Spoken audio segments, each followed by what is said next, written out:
Assalamu alaikum wa rahmatullahi wa barakatuh, mes chers frères et sœurs.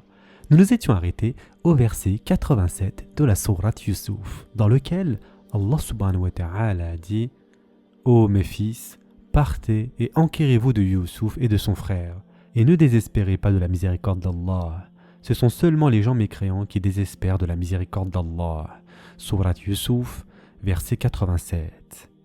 Mes chers frères et sœurs en islam, c'est pour cette raison que Yaqub alayhi salam ordonna à ses fils restants de repartir à la recherche de leurs deux frères et de les ramener. Il utilisa le mot tahassasu, qui signifie rechercher en utilisant tous vos sens. Faites tout ce qui est en votre pouvoir, enquêtez, posez des questions, inspectez, observez, explorez. C'est une recherche donc active, intelligente et minutieuse. Il leur disait littéralement « Faites absolument tout le nécessaire, tout ce qui est possible. » Puis il ajouta « Et ne perdez jamais espoir en la miséricorde d'Allah, car nul ne désespère de la miséricorde d'Allah, si ce n'est les mécréants. » Il leur ordonna donc explicitement de ne jamais sombrer dans le désespoir envers Allah subhanahu wa ta'ala. Et dans ce verset, Yaqub alayhi salam établit un lien direct entre désespérer de la miséricorde divine et le kufr, c'est-à-dire un manque total de foi. Un vrai croyant, quel que soit le poids de l'épreuve, ne perd jamais espoir. Il peut souffrir, il peut pleurer, vaciller, mais il ne désespère pas d'Allah Azza wa Jal. Le mot utilisé dans le verset est rawh, qui signifie miséricorde, soulagement, apaisement.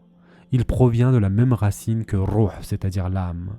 Le rawh, c'est ce qui donne du réconfort au cœur, tandis que le ruh, c'est ce qui donne la vie. Ainsi, la miséricorde d'Allah Azza wa Jal redonne vie au cœur comme l'âme donne vie au corps.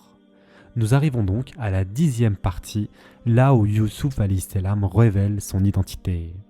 Et en effet, Allah subhanahu wa ta'ala dit « Et lorsqu'ils s'introduisirent auprès de Yusuf, ils dirent « Ô El-Aziz, la famine nous a touchés, nous et notre famille, et nous venons avec une marchandise sans grande valeur. Donne-nous une pleine mesure et fais-nous la charité. Certes, Allah récompense les charitables. » Sourate Yusuf, verset 88. Mes chers frères et sœurs en islam, les frères entreprirent alors donc le voyage vers l'Égypte pour la 3e fois. Ils n'étaient plus que 9 cette fois-ci, car l'aîné était resté en Égypte, refusant de rentrer par honte après ce qui était arrivé à Binyamin. La famine qui ravageait la région depuis presque 7 ans avait plongé leur famille dans une grande pauvreté. Accablés par la nécessité, ils se présentèrent devant Yusuf alayhi salam et le suppliaient humblement.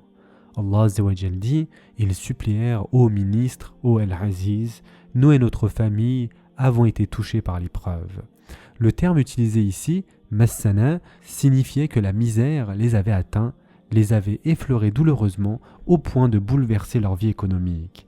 Et nous n'avons apporté qu'une marchandise de peu de valeur. Ils décrivirent leurs biens comme musjad, c'est-à-dire une marchandise de qualité médiocre, insuffisante, presque honteuse à présenter. Ils voulaient montrer qu'ils n'étaient pas venus mendier. Nous avons quand même apporté quelque chose à échanger, même si ce n'est pas grand-chose. Puis ils implorèrent « Accorde-nous tout de même la pleine mesure et fais-nous aumône. » Autrement dit, donne-nous la ration complète, voire un peu plus, malgré la faible valeur de nos biens. Ils faisaient appel ici donc à la générosité de Yusuf alayhi salam, sachant qu'en temps de famine, la moindre aide pouvait sauver des vies. Ils conclurent « Certes, Allah récompense les bienfaisants. » Une ironie profonde ici, mes chers frères et sœurs en islam, c'est que eux, qui avaient si cruellement manqué de charité envers leurs propres frères, rappelaient maintenant les mérites de la générosité et de la piété. Yusuf alayhi salam, plus que quiconque, comprenait le poids de ces mots-là. Eux, qui l'avaient vendu comme esclave, appelaient désormais à la bonté et à la conscience d'Allah Azza wa Jal. Cette scène prépare le moment grandiose où Yusuf alayhi salam choisira enfin de se dévoiler. Et donc, Allah Azza wa Jal dit « Il dit, savez-vous ce que vous avez fait de Yusuf et de son frère alors que vous étiez ignorants, c'est-à-dire injustes ?» Sourate Yusuf, verset 89. C'est à cet instant précis que Yusuf alayhi salam choisit de révéler son identité à ses frères. En prononçant cette phrase, il fait allusion à un secret que seuls connaissaient. Imaginez donc leur stupeur. Comment ce ministre égyptien, ce haut dignitaire, pouvait-il connaître l'histoire de Yusuf ? Comment pouvaient-ils être au courant de ce qu'ils avaient fait des années auparavant ? Ce qu'ils avaient commis faisait partie de leurs secrets les plus sombres, un épisode qu'ils pensaient à jamais enfoui. Et Youssouf alayhi salam, dans son immense délicatesse, parla de lui à la troisième personne. Ce que vous avez fait à Youssouf. Il évita de dire ce que vous m'avez fait, ce qui aurait intensifié leur honte. Il visait ainsi à atténuer leur culpabilité. Il ajouta ensuite « lorsque vous étiez ignorants ».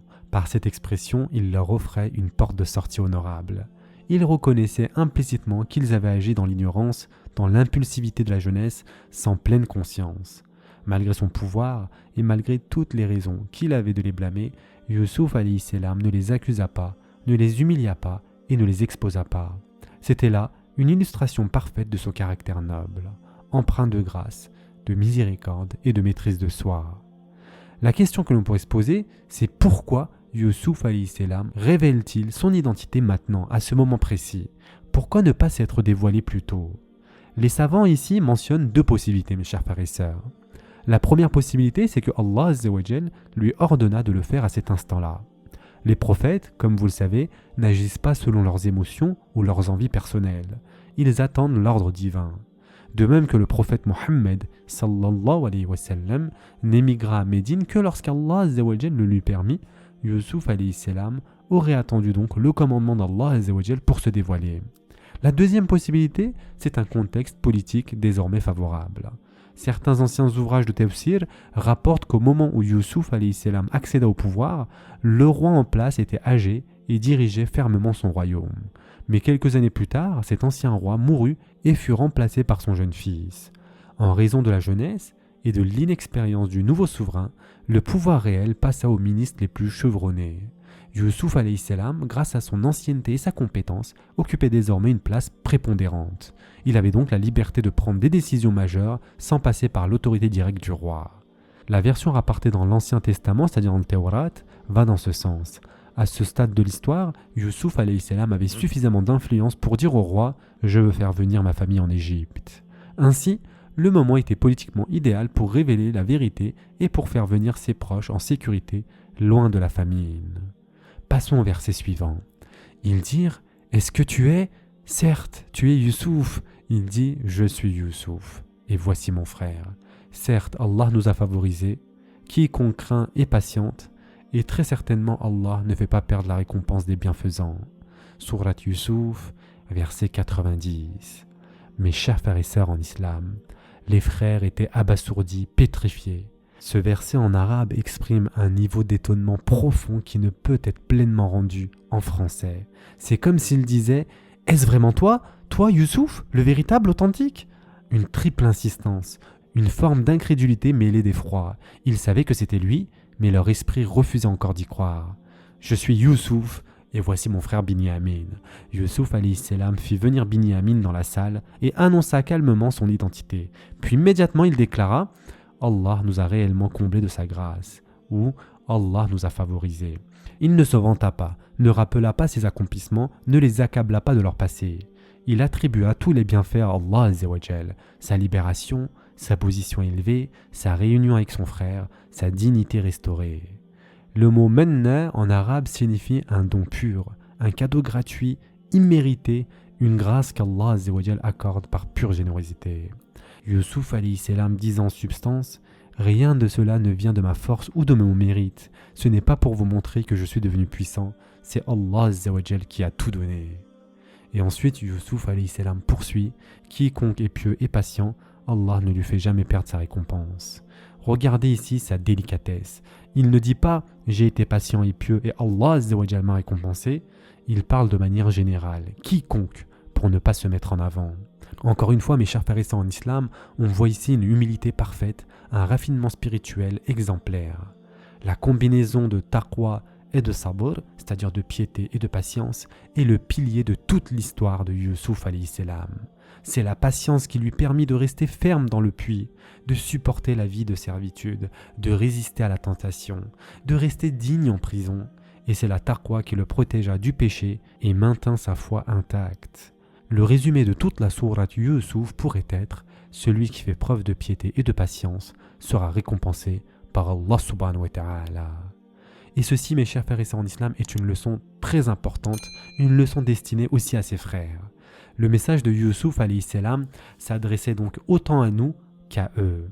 Eux, car ils avaient cherché leur objectif en désobéissant à Allah azza wa jal, ils n'avaient obtenu que regrets, misère et culpabilité, et lui au contraire avait fait confiance à Allah azza wa jal, s'était montré patient et droit, et Allah azza wa jal lui avait donné plus que ce qu'il avait jamais imaginé. Youssouf alayhi salam ne cherchait ni vengeance, ni humiliation.